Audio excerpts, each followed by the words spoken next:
You're now listening to Durian ASEAN, the voice of discovery and sharing. The Durian Heat, bringing big ideas and critical opinions in Southeast Asia.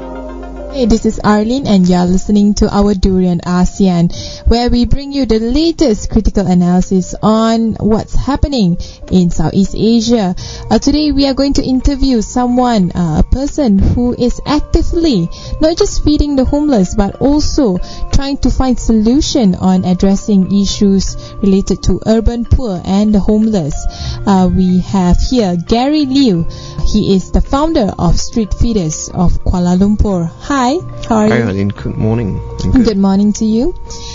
First of all, can you share with us your background and why you got yourself involved with feeding the homeless? Well, for me, it started about 15 years ago.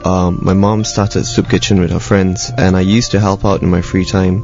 Fast forward to maybe about 4 years ago, a group of my friends, we decided to do something about it, and so we wandered in the streets, and we realized that the homeless community was far greater than we thought it was, and we said we should do something, not wait for someone to tell us what to do. And so we started this group of friends that went out to feed the homeless, and more recently we have grown quite significantly, and we have decided to have different channels to do more than just feeding the homeless and really reach out and make a difference. The initial project when you did feed the homeless, is it just giving them a hot meal per day? It was, I believe, a monthly affair first. We would provide a full meal, meat, chicken, veggie, fruit, water. So it encompasses a fairly decent diet. But at the same time, we really wanted to get to know them and hear their stories. Nowadays, we do it fortnightly. In between our feedings, we have a mobile shower that we got at the streets, and this is something we have recently adopted. Tell us more about Street Feeders of KL. I mean, what do you exactly do in that NGO besides providing food for the homeless? So we believe feeding the homeless is merely a means of reaching out. We're really there to get to know them, to hear their stories, to build that relationship with them, to find out what else we could do to help them. Currently we have certain things lined up, like for example tomorrow we're having this free night market with Syed Asmi, and we're having a free mobile street clinic. We're having a barber shop for the homeless. We're having the free night market, which is vendors who come and bring basic supplies that they will need in clothes, and all of this is for the homeless community. And all are free. All they can free. Just pick it up as they want to. Oh, I forgot. And we're having a little booth called with My Street Interview, which provides jobs for the homeless. So it's just that first point of contact in helping them. And tell us more about the homeless community in Kuala Lumpur. You see them on the street, but you don't really necessarily know what's happening in their daily lives, how large the community is. Perhaps you can shed some light. Yeah, I believe a lot of people don't really know how the homeless community is. I think when you mention homelessness, people would think of that one or two beggars they would see on a day-to-day basis. But the general stigma is most homeless people are bums and drug addicts, but they're not so. I think you won't really see the side of the city until really late at night, and they are in a few thousands. 80% are probably male, 20% are female in families, and a good number, nearly half of them would have jobs. They just happen to be living off the streets. And why they choose to be in the streets? I think it's a case by case basis. Not everyone chooses to be in the streets. Some of them are there for certain periods of time. Some of them are just passing by. They're on the streets for maybe a couple of months. Some of them have been there for quite a while, and it varies because some of them they were one paycheck away from being homeless. Some of them have health issues and they were abandoned. Some of them prefer to rough it out because the economics in this city is not working for them. What is the main sentiments echoed by the homeless groups to you whenever you meet them? I think they're looking for people to not give up on them because they feel slightly marginalized and by society. Yeah, because no one really wants to talk about this. They acknowledge they exist, but no one really wants to even come down to really get to know them and get to know their names. And so they feel forgotten to some degree. And it's weird because they are just like you and me at one point or another, and they just happen to had one incident that has led them to where they are now, and suddenly society is forgotten to some degree, given up on them. And a lot of them have families. They do, yeah. Well, some of them have families in different states, and they would come to KL in hopes of making it, and they don't necessarily make it, and so they would rather rough it out than go back and tell their families. But some of them would work here and send money back just to support them. A good number of them had falling outs, and so because I guess of ego and arrogance, they are on the streets, and it's sad because some of them would try to reconcile, but because you've been homeless for a while, some of your families just are too proud to take you back. And what is the demographic of the people who have either choose or being forced to be on the street? I think it's a wide range. You have people in their early 20s to as late as 70s, and they're mix of all races very evenly. Majority of them are Malaysians, or do you also see foreigners? Majority are Malaysians, but there has been an increasing number of foreigners recently. A lot of foreign workers come to the city with the promise of a job, but they get cheated. The typical scams, yeah, that's led them to in the streets, and they can't go back because they don't have the paperwork to head home. And what about from different states? Do you see more significant number of them coming from state of Sabah and Sarawak? Yeah, especially. I think more so in the last 1 year. There's a lot more coming to KL to work, and not as good as they would have back home.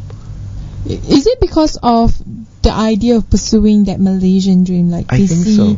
You work in a big city, you probably can have a higher chance to get a comfortable job with a nicer salary, but you ended up being in the street. I mean, they wouldn't be in KL if they didn't have that dream to begin with. I think everyone comes here in the hopes of making it big, or at least building a life that's slightly different from where they came from. It's not always the case. I think everyone... It works or it doesn't work. That's true. We'll take a short break. When we return, we'll discuss on the street feeders of KL. The Durian Heat, bringing big ideas and critical opinions in Southeast Asia. Hi, this is Arlene. You're back with me on our Durian ASEAN, and we are with Gary Liew, street feeders of KL, sharing on the challenges and plights of the urban poor, focusing on the homeless community in Kuala Lumpur. So, what are the main challenges that the homeless people would usually face in their day-to-day basis? I think it's making money, because most of us can wait 30 days to get our paycheck, but they have to get odd jobs that could pay them on a day-to-day basis. What are the weekly. odd jobs usually? You're talking about things like security guards, cleaners. I think the highest position I've met someone who's homeless works in a bank.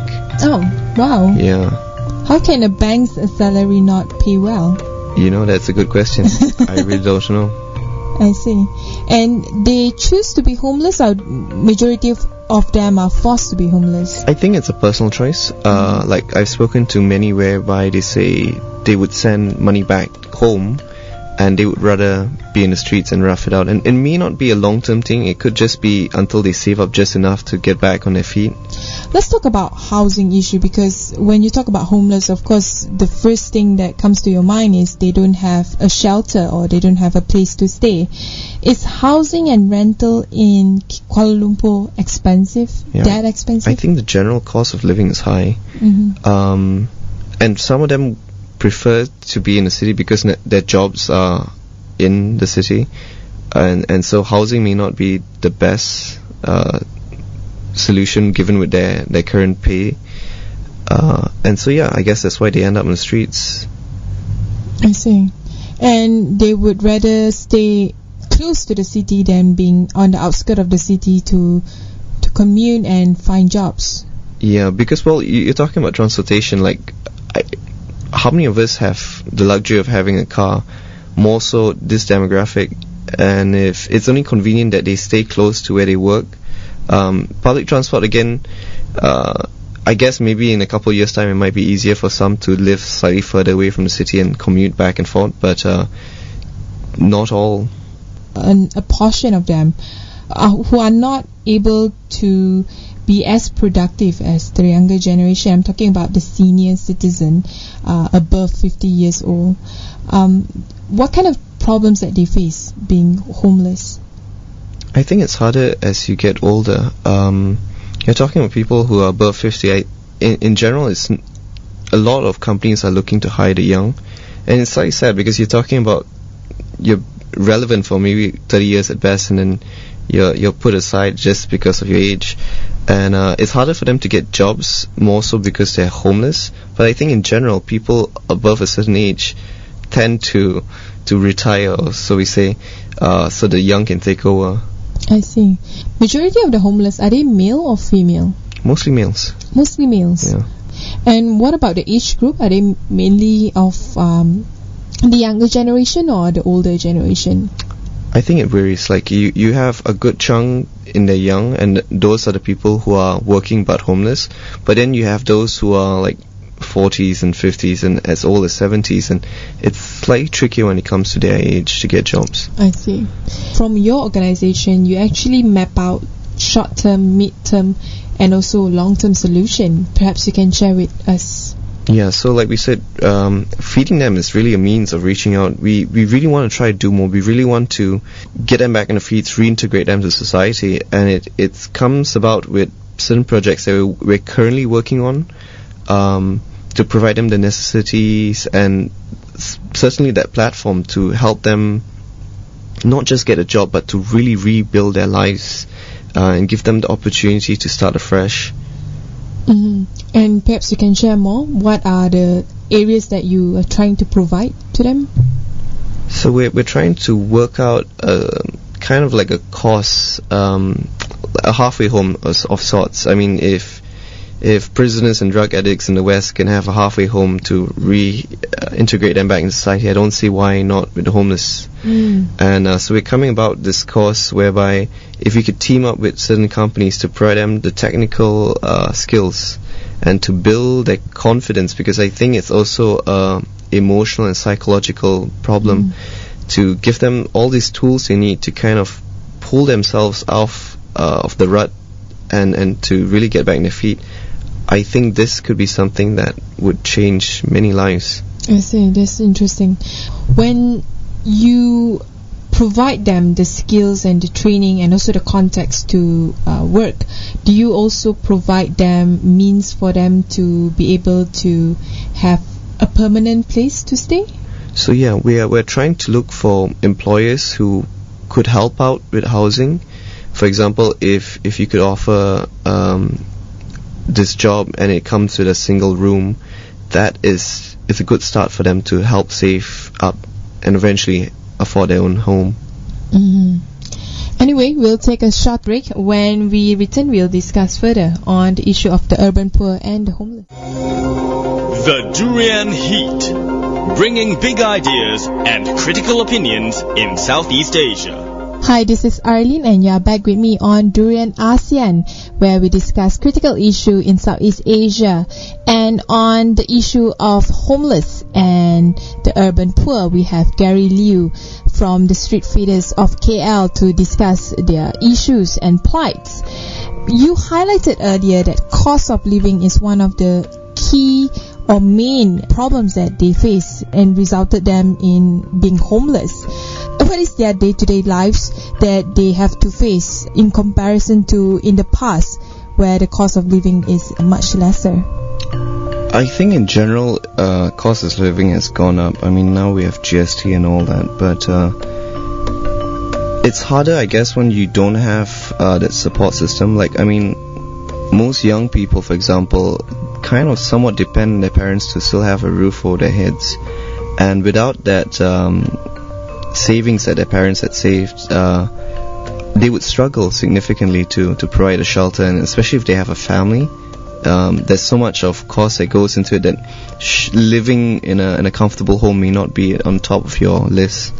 So on the day-to-day basis, that means that majority of the money they have to spend, if let's say they had to rent a room, maybe spend like either a huge chunk or maybe half of their salary, which is on a daily basis on just rental alone, not even counting on food and on transportation. And on other amenities that they need. And not to mention, if they have a family, they have to support their family, which I guess is their priority. Second would be probably to keep themselves going.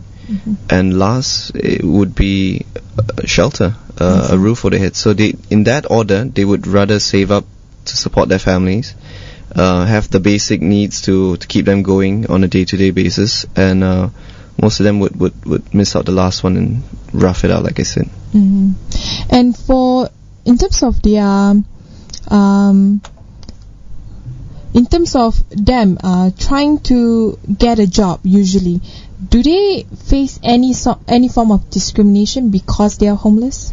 Yeah, I think in general there is a social stigma. A lot of people feel that they don't want to help them, they don't need to help them, like they don't deserve it because they have chosen to be where they are, but it's not true. I think if more people think that way, we will not solve this problem. It is hope that I can eradicate, or at least people who are doing good right now, eradicate homelessness in our generation. But it takes, I believe, society in general to change their mindset. A lot of people would blame the government like they're not doing enough and all, but it starts with people like you and me. If employers... But what can the public do? Yeah, sorry. I mean, creating awareness and acceptance, because it's not just tolerating but really accepting the situation and finding solutions to help it. If employers started working out a program in employment to hire people who are homeless, I think we can end this fairly quickly.